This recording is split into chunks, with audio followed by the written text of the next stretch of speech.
Hindi countdown presents natural phenomena part 14।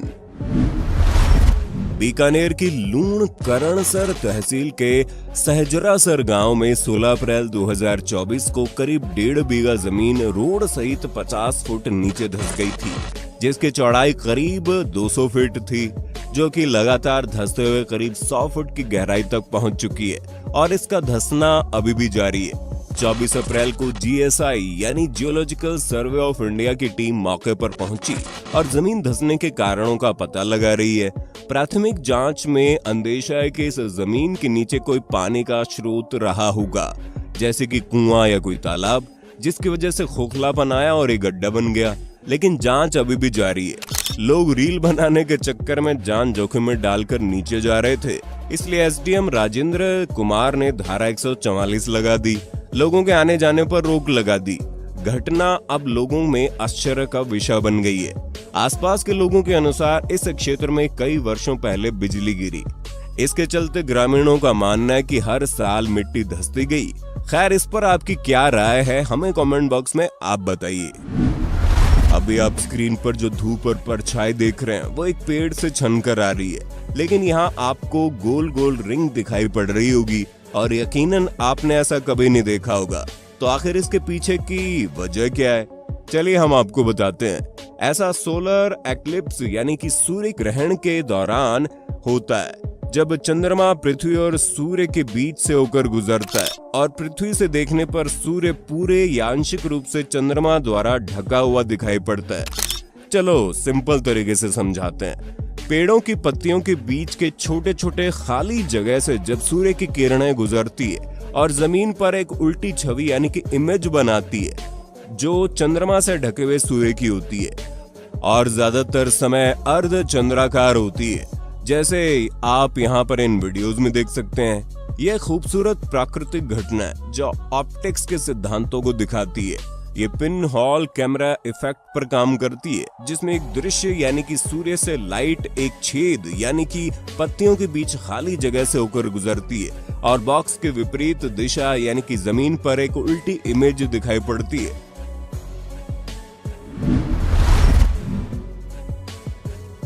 अप्रैल 2024 को Italy के Sicily द्वीप पर आसमान में ढेर सारे विशालकाय रहस्यमय छल्ले आसमान में देखे गए, जिन्हें लोग देखकर दंग रह गए। अब जब तक लोग एलियन या प्राकृतिक आपदा जैसे कयास लगाते, उससे पहले इसके पीछे की वजह सामने आ गई। दरअसल इसके पीछे यूरोप के सबसे बड़े एक्टिव ज्वालामुखी माउंट एटना की कारस्तानी थी, जिसने ये धुएं के छल्ले उगले। ज्वालामुखी के क्रेटर से धुएं के छल्लों का निकलना एक बेहद दुर्लभ घटना है। यह आसानी से देखने को नहीं मिलती। इसके लिए बेहद सटीक पर्यावरण, वेंट का गोलाकार और सही माहौल होना चाहिए। इन छल्लों को वॉल्केनिक वॉर्टेक्स रिंग्स कहते हैं। ये छल्ले ज्वालामुखी में बने नए क्रेटर से निकलते हैं। ये तब होता है जब ज्वालामुखी के पेट से गर्म गैस और भाप एक साथ निकलती है। जनवरी 2020 में पाकिस्तान के लाहौर में दहशत का माहौल तब पैदा हो गया जब लोगों ने आसमान में उड़ता हुआ एक रहस्यमय काला छल्ला देखा। इसी तरह का छल्ला कैलिफोर्निया के डिज्नीलैंड में देखने को मिला था। इसके पीछे का सबसे सटीक जवाब है ठीक माउंट एटना की तरह, जब किसी गोल आकार मुंह वाले स्ट्रक्चर से अधिक दबाव में ब्लास्ट होता है तो ऐसे रिंग बनते हैं। जैसे फैक्ट्री की चिमनियां या आतिशबाजी या फिर हमारी कई स्मोकर सब्सक्राइबर भी अपने मुंह से ऐसे छल्ले जरूर बना लेते होंगे। साउथ अमेरिका में पाए जाने वाली आर्म्ड कैटफिश बहुत सख्त जान जीव है। इनकी सबसे बड़ी खासियत ये है कि ये बिना पानी के जीवित रह सकती है, जिसकी वजह है इनमें विशेष रूप से विकसित गलफड़े, जो इन्हें पानी और हवा दोनों में ही ऑक्सीजन निकालने की क्षमता प्रदान करते हैं। ये पानी के बाहर कुछ मिनटों से लेकर करीब 18 घंटों तक जिंदा रह सकती है, जो तापमान और नमी पर निर्भर करता है। यही नहीं, जमीन पर इनके चलने की स्टाइल भी अनोखी है, जिसमें ये अपने पंखों का उपयोग करती है। इसी चाल को डिस्क्राइब करने के लिए वैज्ञानिकों को एक नया शब्द इजाद करना पड़ा, रैफलिंग। खैर, इस फिश की बात हम क्यों कर रहे हैं उसका कारण अब बताते हैं।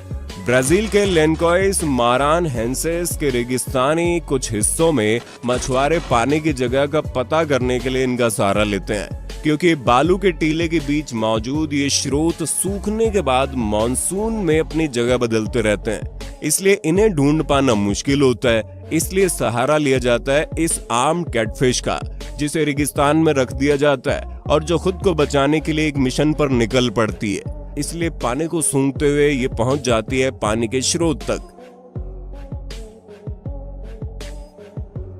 ये ऐसा कैसे कर पाती है, इस पर सालों स्टडी चली। फिर 2020 में जर्नल ऑफ फिश बायोलॉजी में बताया गया कि पानी के स्रोत से हवा में घुलने वाले कुछ मॉलिक्यूल्स को सूंघ लेती है ना कमाल की फिश। हमारी धरती बेहद अनोखी और कई मामलों में विचित्र भी है। ऐसा ही एक विचित्र गुफा मौजूद है कोस्टा रिका देश में, जिसमें कोई भी जाता है तो जिंदा बचकर नहीं निकल पाता। इस वजह से इस गुफा को मौत की गुफा कहते हैं।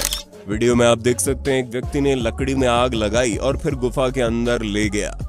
आग तब तक आसानी से जल रही थी, पर उसने जैसे ही लकड़ी को जरा सा नीचे यानी गुफा के मुंह की तरफ बढ़ाया, आग तुरंत बुझ गई और फिर धुएं का बड़ा गुबार भी उठने लगा। दूसरी बार भी ऐसा हुआ।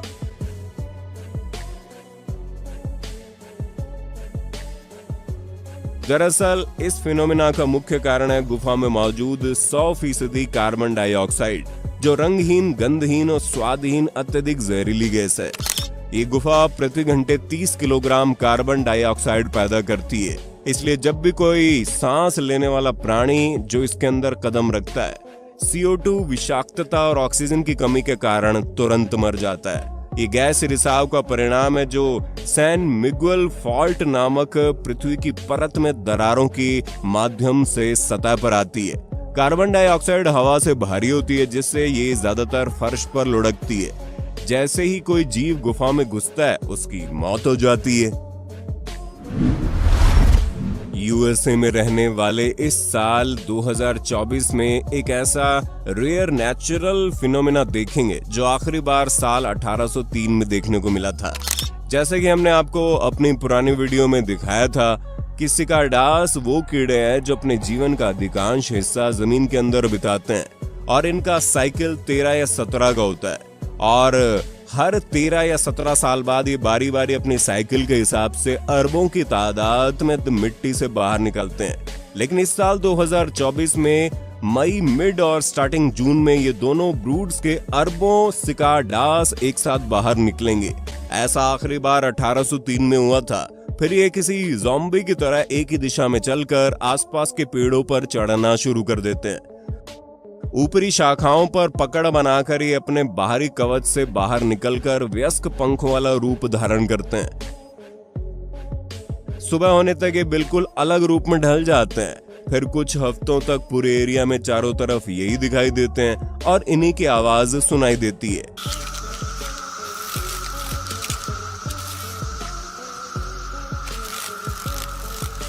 पूरा एरिया इन्हीं से भर जाता है। ये हमारे प्लेनेट का सबसे बड़ा कीट उद्गमन है।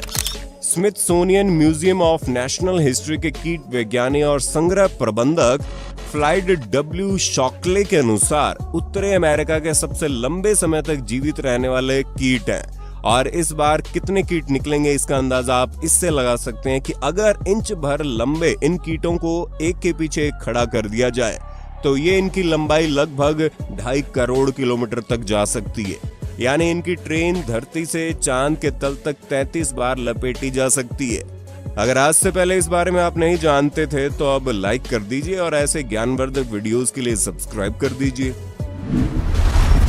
हमने आपको प्राकृतिक घटनाओं वाले वीडियो में अब तक सैकड़ों अजूबे दिखाए जिन पर विश्वास करना मुश्किल होता है। ऐसे अजूबों में शामिल है छत्तीसगढ़ के मैनपाट में स्थित जलजली, जिसे दलदली भी कहते हैं। इस जगह की खासियत ये है कि यहाँ की जमीन पर चलने या उछल कूद करने से जमीन हिलने लगती है। पूरी समतल जमीन पानी की परत के ऊपर तैरती हुई पृथ्वी की एक मोटी परत प्रतीत होती है जो उछलने पर उछाल देती है। हम आपको बता दें, दरअसल ऐसा सॉइल लिक्विफिकेशन के कारण होता है। जैसा कि आप यहाँ देख सकते हैं, जब ठोस जमीन एक द्रव की तरह व्यवहार करने लगती है। ये तब होता है जब जमीन में पानी की मात्रा बढ़ जाती है और जमीन पर दबाव बढ़ने से उसका कणिक संरचना टूटने लगती है, जिस वजह से जमीन अपनी क्षमता को खो देती है। सॉइल लिक्विफिकेशन अक्सर भूकंप के दौरान होता है। जब भूकंप के झटके जमीन पर लगते हैं तो जमीन में पानी के दबाव में बढ़त होती है। इसका असर ये होता है कि जमीन के कण आपस में संपर्क खो देते हैं और जमीन एक द्रव की तरह बिहेव करने लगती है। टैरेंटुला अपने विशालकाय शरीर के लिए जानी जाती है। इसका शरीर कांटेदार बालों से ढका रहता है जो उसे शिकारियों से बचाता है। आमतौर पर इसे जहरीली खतरनाक मकड़ी के रूप में जाना जाता है। बड़े टैरेंटुला मेंढक, मछली, छिपकली, चमगादड़ और यहाँ तक कि सांप भी खा जाते हैं। भारत, श्रीलंका, पेरू में पाए जाने वाले माइक्रोहिलिडे, जिसे आमतौर पर छोटे मुंह वाले मेंढक के रूप में जाना जाता है, ये टैरेंटुला का अच्छा आहार है। लेकिन साइंटिस्ट तब हैरान रह गए जब उन्होंने पेरू में देखा इन टैरेंटुला ने इन मेंढकों को जहर देकर मारने से परे उनका बाकी खतरे से बचाव कर रही है। ये फिनोमेना देख सब दंग रह गए। आगे रिसर्च की गई तो मालूम चला ये दोस्ती इसलिए की गई कि मेंढक टैरेंटुला के अंडों का बचाव छोटे कीटों से करते हैं और बदले में टैरेंटुला इन मेंढकों की रक्षा अन्य खतरे से करती है। जरा इमेजिन कीजिए ये म्यूचुअल एग्रीमेंट पर बातचीत शुरू कैसे हुई होगी।